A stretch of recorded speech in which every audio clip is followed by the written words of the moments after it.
আসসালামু আলাইকুম এভরিওয়ান, আমি সোহানা। ওয়েলকাম জানাচ্ছি সোহানাস কিচেনে আরও একটি রেসিপি দেখার জন্য। আজ বানাবো মিটবল। খুব অল্প উপকরণে একদম ঘরোয়া মশলায় ঝটপট বানানো যায় এই মজাদার রেসিপিটি। এই রেসিপিটি ভাত, পোলাও, খিচুড়ি, ফ্রাইড রাইসের সাথে পরিবেশন করতে পারবেন, এমনকি স্ন্যাক্স হিসেবেও খেতে পারবেন। তো চলুন শুরু করি। তো আমি এখানে প্রথমে 1.5 কাপের মতো গরুর মাংসের কিমা নিয়েছি।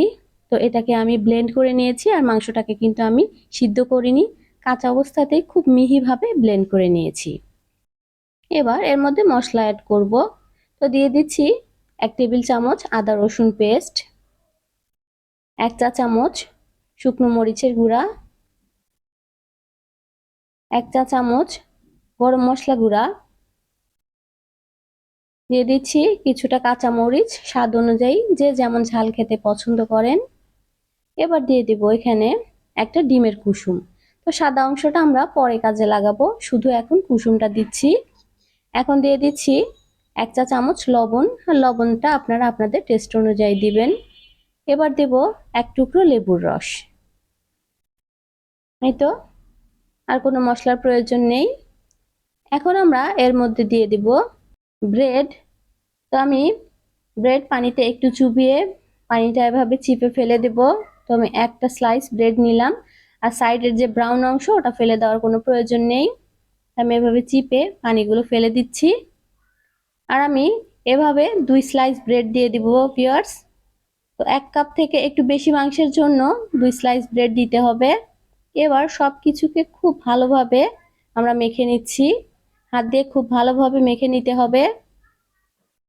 এই তো ভিউয়ার্স, মাখা হয়ে গেছে। এবার এগুলো থেকে আমরা ছোট ছোট বল বানিয়ে নেব। তো হাতে একটু তেল মেখে নিলাম।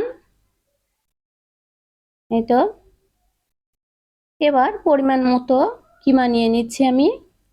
তো ভিউয়ার্স, এই বলগুলো কিন্তু বেশি বড় করা যাবে না, একটু ছোট ছোট সাইজেরই করতে হবে। এই তো, আমি একটু হাত দিয়ে গোল করে নিচ্ছি। হয়ে গেছে ভিউয়ার্স, আপনারা ইচ্ছা করলে কিন্তু এর চেয়ে একটু ছোট শেপ করে বানাতে পারেন।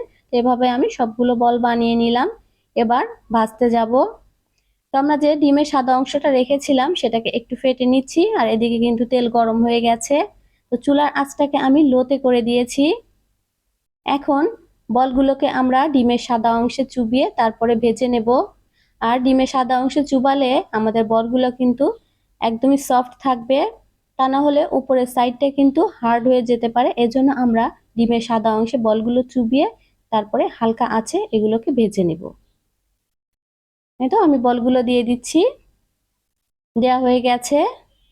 তো চুলার আঁচটাকে একদম লোতে রেখে এই বলগুলোকে আমি উল্টে পাল্টে ভেজে নিচ্ছি।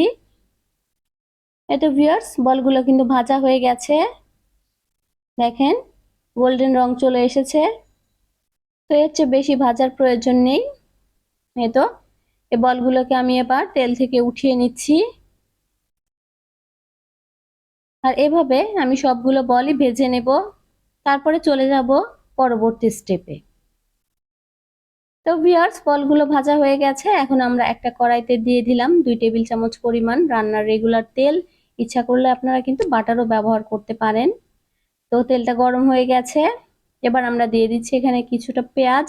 তো পেঁয়াজগুলোকে এভাবে আমি পাপড়ির মতো খুলে নিয়েছি, একটু ভেজে নিচ্ছি। এবার এর মধ্যে দিয়ে দিলাম কয়েকটা কাঁচামরিচ ফালি আর সামান্য একটু লবণ।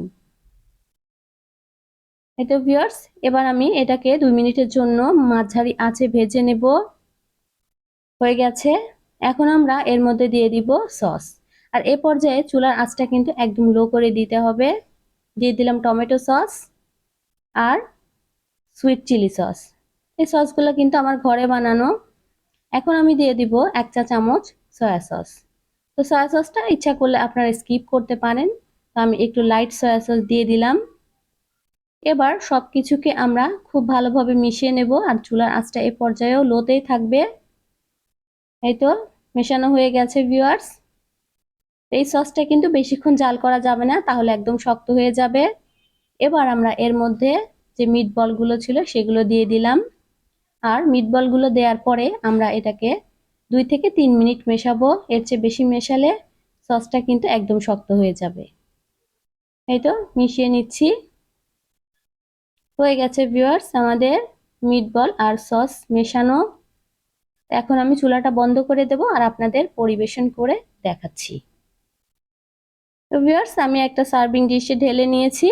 এবার উপর দিয়ে দিয়ে দিব একটু সাদা তিল, এটা শুধুই সৌন্দর্যের জন্য। ইচ্ছা করলে এটা আপনারা স্কিপ করতে পারেন।